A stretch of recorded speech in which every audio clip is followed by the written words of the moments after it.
नमस्कार, जी मध्य प्रदेश छत्तीसगढ़ देख रहे हैं आप। आपके साथ मैं हूं राम मोहन शर्मा। शुरुआत अहम खबर के साथ कर रहे हैं। खंडवा जेल से भागे सिमी के 3 आतंकियों को राउरकेला से एनआईए की टीम भोपाल लाई है और एनआईए की टीम इन तीनों को आज भोपाल जिला कोर्ट में पेश कर सकती है। ये तीनों आतंकी 1 अक्टूबर 2013 को खंडवा जेल से फरार हो गए थे और बाद में ओडिशा के राउरकेला से पकड़े गए। इनके पास से उज्जैन का नक्शा और सिंहस्थ मेले से जुड़े कई अहम दस्तावेज बरामद हुए थे, जिससे आशंका यही है कि सिंहस्थ कुंभ भी इनके टारगेट पर था। इसके अलावा इनकी प्लानिंग छत्तीसगढ़ के जांजगीर चांपा में एसबीआई बैंक को लूटने की भी थी और इसके लिए इन्होंने इलाके की रैकी भी की थी।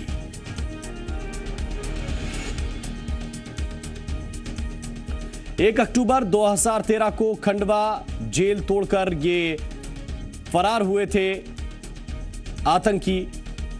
इनमें से एक शख्स तुरंत पकड़ा गया था, 2 एनकाउंटर में मारे गए थे और 3 ये आतंकी जो ओडिशा के राउरकेला में छिपकर रह रहे थे, अलग अलग प्लानिंग कर रहे थे, इन्हें गिरफ्तार किया गया। और इसके बाद जानकारी यह है कि एनआईए की टीम इन सिमी आतंकियों को राउरकेला से भोपाल लाई है और आज बहुत मुमकिन है कि सिमी आतंकियों को कोर्ट में पेश किया जाए।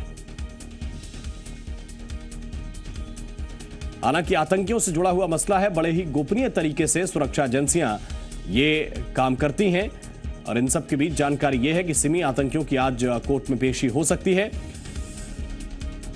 इस मामले में आपको यह भी बता दें कि सिंहस्थ से जुड़े हुए कई अहम दस्तावेज इन आतंकियों के पास से बरामद हुए हैं। उज्जैन का मैप बरामद हुआ है और इससे यह आशंका जताई जा रही है ये बड़ी प्लानिंग कर रहे थे सिंहस्थ को लेकर, उज्जैन को लेकर किसी तरीके की तबाही मचाने की। इसके अलावा छत्तीसगढ़ के जांजगीर चांपा के SBI state bank of India के बैंक भी इनके निशाने पर थे और बैंक लूटने की योजना भी इन्होंने बनाई थी।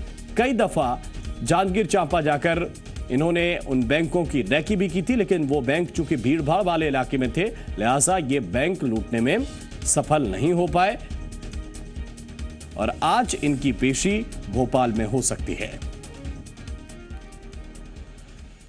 और सुकमा के किस्ट्रा ग्राम में सुरक्षा बलों और नक्सलियों के बीच करीब 26 घंटे तक मुठभेड़ चली और इस मुठभेड़ में 3 जवान शहीद हो गए, जबकि 15 जवान घायल हैं, जिनमें से 13 जवानों को बेहतर इलाज के लिए रायपुर लाया गया है। 12 जवानों को रामकृष्ण केयर अस्पताल में भर्ती करवाया गया है, जबकि 1 जवान का एमएमआई अस्पताल में इलाज जारी है। इनमें से 6 जवानों की हालत गंभीर है। छत्तीसगढ़ के डीजी नक्सल ऑपरेशन डीएम अवस्थी ने अस्पताल का दौरा करके घायल जवानों का हाल जाना। गृह विभाग के संसदीय सचिव लाभचंद बाफना भी अस्पताल पहुंचे। 2 जवानों का जगदलपुर में ही इलाज किया जा रहा है। इस मुठभेड़ में 10 नक्सलियों के भी मारे जाने की खबर है, लेकिन अभी तक इस बात की पुष्टि नहीं हुई है।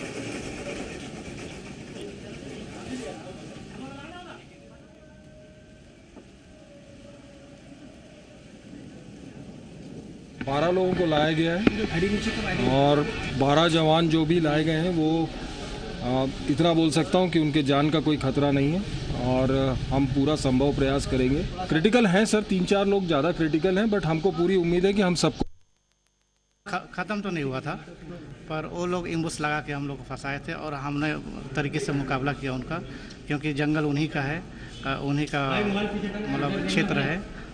टोटल ऑटोमेटिक हथियार वाले थे और कम एज वाले थे, लगभग 25 से 30 के अंदर।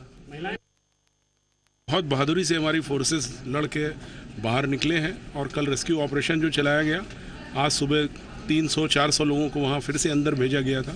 इन सब के निष्कर्ष में बड़ी मात्रा में नक्सली मारे गए होंगे, ऐसी संभावना है।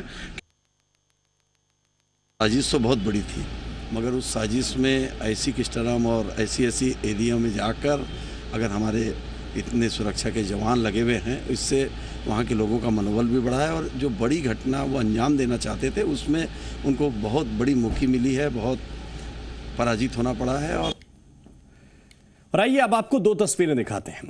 13 घायल जवानों का इलाज रायपुर में चल रहा है, तो वहीं 2 जवानों का इलाज चल रहा है जगदलपुर में। एक बड़ा एम्बुश था नक्सलियों का। जानकारी के मुताबिक तकरीबन 100 नक्सली थे और सभी युवा नक्सली थे, जिनकी उम्र ज्यादा से ज्यादा 30 साल रही होगी सभी नक्सलियों की, और इन्होंने एम्बुश लगाकर इन जवानों को घेर लिया। जवानों ने बड़ी बहादुरी का परिचय देते हुए इनका मुंहतोड़ जवाब दिया। कई नक्सलियों के भी मारे जाने की खबर है, लेकिन इनमें 3 जवान शहीद हुए हैं। 13 जवान जो गंभीर रूप से घायल थे उन्हें रायपुर लाया गया और रायपुर में उनका इलाज इस वक्त चल रहा है। डॉक्टर ने जैसा कि बताया कि सभी जवानों को गोलियां लगी हुई हैं और बहुत उम्मीद है कि इन सभी जवानों को बचा लिया जाएगा। और 2 जवान जो थोड़े से कम जख्मी थे उन्हें जगदलपुर में ही ट्रीटमेंट दिया गया है। जगदलपुर में उनका इलाज इस वक्त किया जा रहा है।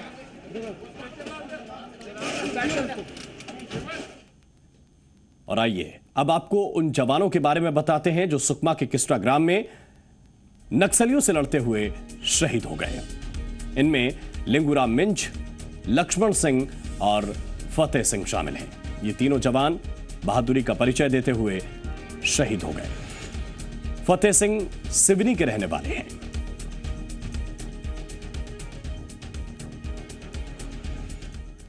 और रायपुर में मुख्यमंत्री रमन सिंह अस्पताल पहुंचे और घायल जवानों से मुलाकात की। इस मौके पर उन्होंने कहा कि वो जवानों के हौसले और जज्बे को सलाम करते हैं। रमन सिंह ने कहा कि घायल हालात में लेटे जवानों का हौसला अब भी बुलंद है। मुख्यमंत्री ने कहा कि नक्सली बौखलाहट में ऐसी वारदातों को अंजाम दे रहे हैं। जवानों से मिला जो बहुत बहादुरी के साथ मुकाबला उन्होंने किया, और हमारे घायल जवान हैं वो उनकी स्थिति भी बहुत अच्छी है, बहुत जल्दी ठीक होंगे और उनका मनोबल भी बहुत मजबूत है। फिर से हम वापस जाएंगे और वहाँ फिर मुकाबला करेंगे। और जी मीडिया संवाददाता कन्हैया शुक्ला इस वक्त ज्यादा जानकारी के साथ, ताजा अपडेट के साथ हमारे साथ जुड़े हुए हैं। कन्हैया, जरा बताइए सबसे पहले तो कि जो घायल जवान हैं जिनका रायपुर में इलाज चल रहा है, जो गंभीर रूप से घायल थे, उनकी स्थिति के बारे में डॉक्टर क्या बता रहे हैं?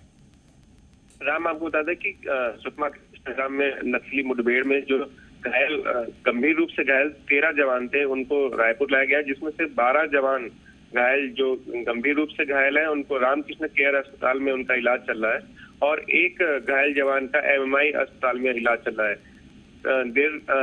कल देर शाम मुख्यमंत्री रमन सिंह भी घायल जवानों का हालचाल जानने के लिए रामकृष्ण केयर अस्पताल पहुंचे थे। सभी जवान इस समय खतरे से बाहर है, सभी जवान खतरे से बाहर है, उनका बेहतर इलाज चल रहा है। इसके अलावा जो 2 कम घायल जवान थे उनका जगदलपुर में भी इलाज चल रहा है, वो भी खतरे से बाहर है। सबसे अहम है कि जो शहीद जवान हुए थे उनका भी कल पोस्टमार्टम रायपुर के मेकाहारा में हुआ। 3 शहीद जवान जो थे उनका भी यहाँ पर मेकाहारा में रायपुर में पोस्टमार्टम हुआ। उनके जो गृह ग्राम है वहाँ पर भेजा गया है। लेकिन सबसे अहम है कि जो ये पूरी घटना है, इस घटना में जो खुलासे होकर के आ रहे हैं उसमें कहीं ना कहीं जो सूचना तंत्र है पुलिस का, वो फिर से एक बार फेल होता हुआ नजर आ रहा है, क्योंकि इतनी बड़ी संख्या में नक्सली वहां पर इकट्ठा थे और उनको ये पता था कि इसी रास्ते से जो जवान है वो वापस जाएंगे, और उन पर एम्बुश लगा करके उन्होंने फायर किया और लगभग 24 घंटे से ज्यादा वहां पर जवान एम्बुश में फंसे रहे। 24 घंटे बाद वहां राहत मिल चुकी दी जा चुकी है। और अब ये फिर से एक बार कहीं ना कहीं सवाल ये उठता नजर जरूर आ रहा है कि कहाँ जो नक्सली जिनके बारे में लगातार जो राजनेता हैं वो ये बोल रहे हैं कि वो कमजोर हैं, वो बौखलाए हुए हैं, और कहीं ना कहीं वो लगातार बड़ी घटनाओं को अंजाम दे रहे हैं, और जो फोर्स है, जो जवान है, वो वहाँ नक्सलियों से जूझ रहे हैं। राम, बहुत बहुत धन्यवाद, बहुत बहुत शुक्रिया कन्हैया आपका इस पूरी जानकारी के लिए। और अब बात नक्सलियों के सरेंडर की। शुक्रवार को नारायणपुर पुलिस के सामने 7 लाख के 3 इनामी समेत 6 नक्सलियों ने सरेंडर कर दिया। हथियार डालने वाले 2 नक्सलियों पर 1-1 लाख और 1 नक्सली पर 5 लाख का इनाम घोषित था। बताया जा रहा है कि हथियार डालने वाले नक्सलियों में एक एरिया कमेटी कमांडर और बाकी जन मिलिशिया के सदस्य हैं। सरेंडर करने वाले नक्सलियों को सरकार की ओर से पुनर्वास योजना के तहत लाभ दिया जाएगा। नक्सलियों ने आत्मसमर्पण किया है। इसमें कुछ नक्सली मीडियम कार्डर के भी हैं, जैसे एक एरिया कमेटी मेंबर है जिसके ऊपर 5 लाख का इनाम है। काफ़ी समय से वो नक्सली के साथ सक्रिय था। इनकी पहचान गुप्त रखने के लिए नाम बदला गया है। और यमन में 4 भारतीय नर्सों समेत 16 लोगों की हत्या कर दी गई है। एडेश शहर के एक वृद्धाश्रम पर कुछ बंदूकधारियों ने हमला करके मौत का तांडव मचाया। हमले के पीछे ISIS पर शक जाहिर किया जा रहा है। वहीं घटना के बाद विदेश मंत्रालय पूरे मामले पर नजर बनाए हुए है। यमन के शहर एडन के एक ओल्ड एज होम में हुए हमले में बंदूकधारियों ने 4 भारतीय नर्स समेत 16 लोगों की हत्या कर दी। मरने वाली चारों भारतीय नर्स मदर टेरेसा के संगठन मिशनरीज ऑफ चैरिटी से जुड़ी हुई थी। 4 बंदूकधारियों ने ओल्ड एज होम पर हमला करके सबसे पहले एक सुरक्षा गार्ड की हत्या की और उसके बाद वहां रहने वाले लोगों पर अंधाधुंध फायरिंग करने लगे। किसी भी संगठन ने इस हमले की जिम्मेदारी नहीं ली है, लेकिन शुरुआती छानबीन में हमलावरों को ISIS से जुड़ा बताया जा रहा है। यमन में गृह युद्ध चल रहा है और यहां आए दिन ऐसे हमले हो रहे हैं। और आइए अब आपको बताते हैं कि जब कलेक्टर साहब को गुस्सा आता है तो क्या होता है। यह मामला है दमोह का। पानी की किल्लत से परेशान होकर कुछ महिलाएं हाथों में खाली मटके लेकर प्रदर्शन करने के लिए कलेक्टर साहब के दफ्तर पहुंची थीं। लेकिन महिलाओं का यह प्रदर्शन कलेक्टर श्रीनिवास शर्मा को बिल्कुल रास नहीं आया। कलेक्टर साहब महिलाओं को देखकर भड़क गए। अपना दर्द जिले के सबसे बड़े अधिकारी के सामने बयां करने पहुंची इन महिलाओं को कलेक्टर साहब ने जमकर लताड़ा। महिलाओं पर गुस्सा उतारने के बाद कलेक्टर साहब तो वापस अपने चैम्बर में चले गए, लेकिन प्रदर्शन के लिए आई महिलाओं ने कलेक्टर दफ्तर में ही जमकर बवाल काट दिया। प्रदर्शनकारी महिलाओं ने वहीं पर एक के बाद एक मटके फोड़ने शुरू कर दिए। ये मामला बिगड़ता हुआ देखकर फौरन पुलिस को बुलाया गया और प्रदर्शन कर रही महिलाओं का इस मामले में यह कहना है कि उनके इलाके की सीमेंट फैक्ट्री की वजह से उनके पीने के पानी पर अंकुश लगा दिया गया है। महिलाओं ने चेतावनी दी है कि अगर पीने के पानी का इंतजाम नहीं हुआ तो मजबूरन उन्हें उग्र आंदोलन करना पड़ेगा। नहीं आ रहा तो ये लाने की क्या जरूरत है? तभी तो पता चलता नहीं, पता नहीं चलेगा। ऐसे पता चलने की जरूरत नहीं, बिल्कुल नहीं लेके आए। पानी कब तक आए नरसिंहगढ़ में? ये हम नहीं बता सकते कब तक आएगा। कोई नहीं, पानी उपयोग नहीं होता। पानी बंद है, नल बंद हो गए हैं, पानी में फिर रहे ना कि वहाँ पानी नहीं मिल रहा, बच्चा भी परेशान है और भाई परेशान। बताओ मंजूरी करें कि हमारे पानी को करें, बहुत समस्या खराब। टोटल बंद कर रहे हैं, फैक्ट्री ने बंद करो। 2 महीना से परेशान है हम लोग के लिए, जनता बहुत परेशान है। और आइए बढ़ते हैं आगे। बैतूल में मिड डे मील के दौरान एक दलित बच्चे को तुअर दाल मांगने पर बदसलूकी का सामना करना पड़ा। यह मामला शाहपुर के सरकारी स्कूल में सामने आया। बच्चों को मिड डे मील परोसने के दौरान एक छात्र ने खाना बनाने वाले स्वयं सहायता समूह की महिला रसोइये से तुअर की दाल क्या मांगी। उसने गरीब छात्र को जाति सूचक शब्दों का इस्तेमाल करके दाल परोसने से इनकार कर दिया। इतना ही नहीं, बच्चे का हाथ पकड़कर उसे स्कूल से बाहर भी निकाल दिया। 7वीं के इस छात्र और उसके परिवार वालों का आरोप है कि महिला रसोइया इससे पहले भी इसी तरीके का बर्ताव कर चुकी है। मामले में हंगामे के बाद स्कूल प्रबंधन ने मामले की रिपोर्ट उच्च अधिकारियों को भेज दी है। भाई से तो उनने है ना उधर जात के बारे में जात-चीत बोलती कि आपकी मम्मी ने कभी खाई कि नहीं दाल, आपने 120 की दाल खाई कि नहीं, इसलिए जात-चीत के बारे में बोलने लग गई कि दाल कभी खाई कि नहीं बाप दादा ने। विवाद की जानकारी वरिष्ठ कार्यालय को पूर्व में दी गई है तथा भविष्य में भी इस प्रकार की विवाद एवं घटना होने की संभावना हो सकती है और अतः महोदय जी से निवेदन है कि उक्त घटना को ध्यान में रखते हुए रसोइयों के बीच किसी प्रकार का आगे विवाद न हो, इसका समाधान पूर्ण रूप से करने का कष्ट। मध्याह्न भोजन में इस टाइप का एक प्रकरण जानकारी में आया है। उस मामले में बीओ से बात की थी मैंने, उन्होंने ये अवगत कराया कि संकुल प्राचार्य उसकी जांच करा रहे हैं। हम भी अपने स्तर से उसकी जांच करा के, और अगर कोई दोषी है, किसी ने इस टाइप की बात की है तो उसके विरुद्ध हम कड़ी से कड़ी कार्रवाई करेंगे। और इंदौर का एक और शख्स मरकर भी दूसरों की जिंदगी बचाएगा। सड़क हादसे में घायल 21 साल के दुर्गेश खुद तो जिंदगी की जंग हार गए, लेकिन उनका लीवर, हार्ट और किडनी अब दूसरों को जीवन दान देगा। इसके लिए कुल 3 से ज्यादा ग्रीन कॉरिडोर बनाए जाएंगे। दुर्गेश मालवीय सड़क हादसे में बुरी तरह से जख्मी हो गए थे। शुक्रवार को डॉक्टर्स की टीम ने 2 बार उनकी जांच की और बाद में उन्हें ब्रेन डेड घोषित कर दिया। ऐसे में दुर्गेश के परिवार ने उनके अंगदान की इच्छा जताई, जिस पर तेजी से काम हो रहा है। कमिश्नर संजय दुबे के निर्देशन में आज डॉक्टर्स की टीम चोइथराम हॉस्पिटल में दुर्गेश का ऑपरेशन करेगी और उनके लीवर और हार्ट को दिल्ली और मुंबई ले जाएगी ताकि जरूरतमंद लोगों में इसे ट्रांसप्लांट किया जा सके।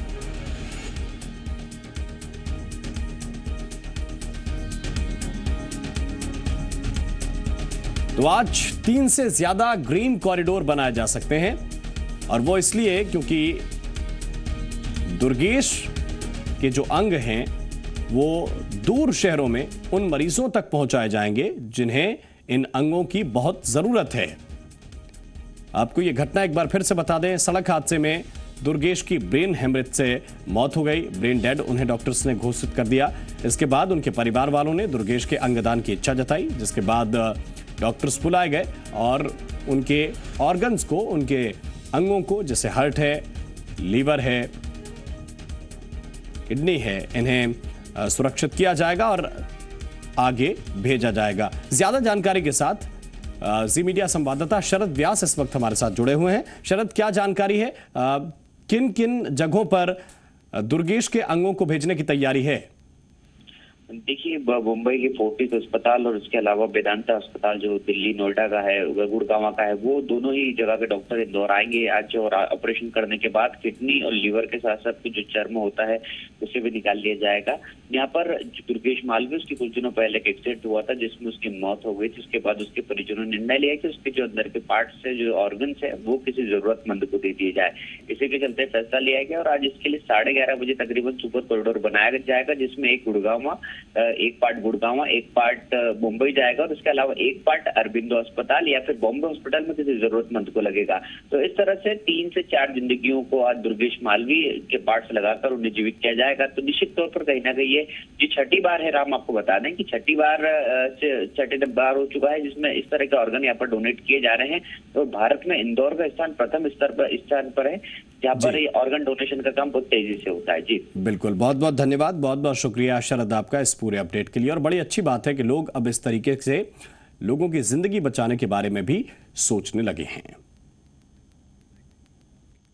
और मुख्यमंत्री शिवराज सिंह चौहान आज 57 साल के हो गए हैं। बीजेपी कार्यकर्ता शिवराज सिंह का जन्मदिन सेवा दिवस के रूप में मनाएंगे। एमपी बीजेपी ने सीएम के जन्मदिन पर मानस भवन में खास कार्यक्रम भी रखा है, जिसमें पार्टी के प्रदेश अध्यक्ष नंद कुमार सिंह चौहान और संगठन महामंत्री अरविंद मेनन भी शामिल होंगे। हालांकि आज के खास मौके पर भी सीएम कई कार्यक्रमों में व्यस्त रहेंगे। सीएम सुबह करीब 10:30 बजे विदिशा से भोपाल पहुंचेंगे। 11 बजे वो युवा सदन में होने वाले पंचायत प्रतिनिधियों के सम्मेलन में शामिल होंगे। 11:15 बजे सीएम अपने निवास में जन्मदिन के मौके पर करीबियों से मिलेंगे और 1:15 बजे सीएम बीजेपी कार्यकर्ताओं से मुलाकात करेंगे, जबकि 2 बजे हमीदिया रोड पर स्थित बाल निकेतन और फिर शाहजहानाबाद के वृद्धाश्रम जाएंगे।